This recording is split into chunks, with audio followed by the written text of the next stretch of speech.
안녕하십니까. 네, 명버스터입니다. 반갑습니다. 오늘은요, 이익이 과하면 반드시 경쟁자가 치고 들어온다 에 대해서 한번 말씀드려 보겠습니다. 저희 치과가요, 대구 유라에 있거든요. 근데 그 유라에요, 1,000원짜리 빵집이 새로 생겼어요. 그 1,000원짜리 빵집에 가보니까요, 진짜 빵이 다 1,000원 하더라고요. 정말 싸다는 생각을 했었는데요, 그 빵집에서요, 빵을 4개 샀었거든요. 그렇게 해서 집에 돌아가는 길에 차 안에서 제가 빵을 3개를 그 자리에서 다 먹었단 말이에요. 정말 맛있게 먹었는데요. 그런데 그 빵을 먹는 순간에요, 제가 이미 밥을 배불리 먹고 난 상태였거든요. 그러니까 과식을 한 상태에서 빵을 또 3개나 더 먹었다는 겁니다. 그런데 그 빵을 먹으면서 생각하기를요, 야, 이 가격에 이 퀄리티라면은 주변에 있는 빵집이 많지 않습니까? 파리바게뜨라든지 뚜레쥬르라든지 이 빵집이 분명 타격이 있을 텐데 하는 생각이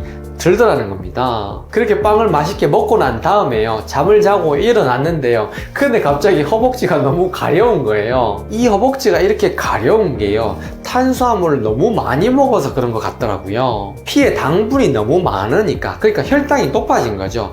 피가 달달해진 거죠. 이렇게 피가 달달해지니까 내 몸에 있는 각종 세균과 바이러스 그리고 미세 기생충이 있지 않습니까? 얘들이 제 몸 안에서 파티를 벌리고 있다는 생각이 들더라는 겁니다. 그 순간, 아, 그렇구나, 이런 생각이 들더라고요. 아, 이익이 과하면 반드시 경쟁자가 치고 들어오는구나 하는 거를 제가 뼈저리게 깨달았다는 겁니다. 이 법칙은요, 어떤 직종, 어떤 사업이건 간에 다 통용되는 법칙이라는 겁니다. 치과에 있어서 임플란트 마진이 이렇게 높지 않습니까? 이런 식으로 마진이 높다 보니까 저가 임플란트 치과가 생겼다는 겁니다. 저는요, 최근에 임플란트 수가를 제가 스스로 이렇게 낮췄는데요, 이렇게 낮추기를 정말 잘했다고 저는 생각을 하거든요. 임플란트 마진을 스스로 내릴 필요가 있다는 겁니다. 그렇게 수가를 낮추고 나니까 제 마음이 오히려 더 편해졌다는 겁니다.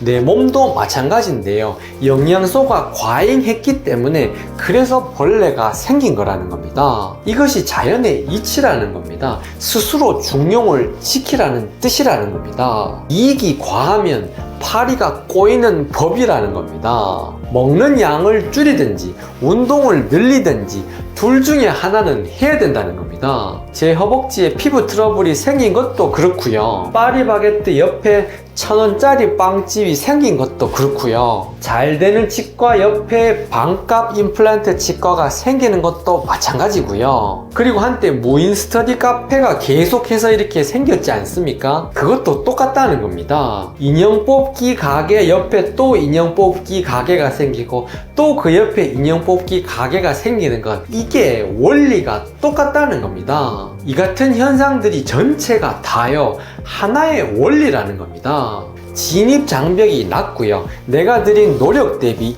이익이 컸기 때문이라는 겁니다. 그래서 자영업자는요, 스스로 자기 마진을 이렇게 줄일 줄 알아야 된다는 겁니다. 고명환 씨의 책인데요, 이 책은 돈 버는 법에 관한 이야기, 이 책에도 내용이 나오는데요, 옛 성인들도요 30%를 넘는 이유는요 탐욕이라고 이렇게 불렀다는 겁니다. 20%에서 30% 요 사이의 이윤이 적정하다는 겁니다. 내 상품의 가격을 내가 스스로 낮출 필요가 있다는 겁니다. 그리고 내 사업이 잘 될 때요, 그 이익을 주변 사람들과 함께 나눌 줄 알아야 된다는 겁니다. 가족과 지인들 그리고 내 직원과 함께 이익을 함께 나눌 수 있어야 된다는 겁니다. 그런 분들께 과일 한 상자라도 보내는 것을 실천할 수가 있어야 된다는 겁니다. 오늘의 내용을 정리하자면요, 이익이 과할 때는요, 첫 번째, 스스로 이익을 낮출 필요가 있다는 겁니다. 그리고 두 번째, 직원의 복지를 높이거나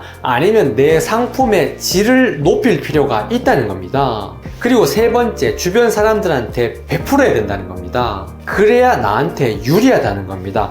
너도 좋고 나도 좋고. 이것이 바로 현명하게 이기적인 길이라는 겁니다. 이타적이면서도 동시에 이기적인 것, 이게 바로 올바른 길이라는 겁니다. 고명환 씨 책에서 일관되게 이야기하지 않습니까? 나를 구하는 유일한 길은 남들을 위해서 사는 것이다, 이렇게 이야기하지 않습니까? 그게 진리라는 겁니다. 겁니다. 저는 여기에 한마디를 덧붙이고 싶은데요. 각종 질병과 고통에서 벗어나는 길은 스스로 이익을 줄여서 담백한 삶을 사는 것이다. 아픈 사람은 스스로 먹는 것을 줄여야 되고요. 노동자는 스스로 자기의 월급을 줄여야 되고요. 사장은 스스로 자기의 마진을 줄여야 되고요. 연예인은 스스로 자기의 인기를 줄여야 되고요. 정치인은 스스로 자기의 권력을 줄일 줄 알아야 된다는 겁니다. 길게 보면 그게 나한테 유리하다는 겁니다. 그것이 바로 고통 없이 편안하게 살아갈 수 있는 방법이라는 겁니다. 오늘 핵심 문장을 다시 반복하면서 제 영상을 마무리하도록 하겠습니다. 이익이 과하면 반드시 경쟁자가 치고 들어온다. 나를 구하는 유일한 길은 남을 구하기 위해 애쓰는 것이다. 각종 질병과 고통을 치유하는 길은 스스로 이익을 낮춰서 담백한 삶을 사는 것이다. 여러분의 건강과 행복과 지혜 증득을 위해서 늘 기원하겠습니다. 명보석돌이었습니다. 감사합니다.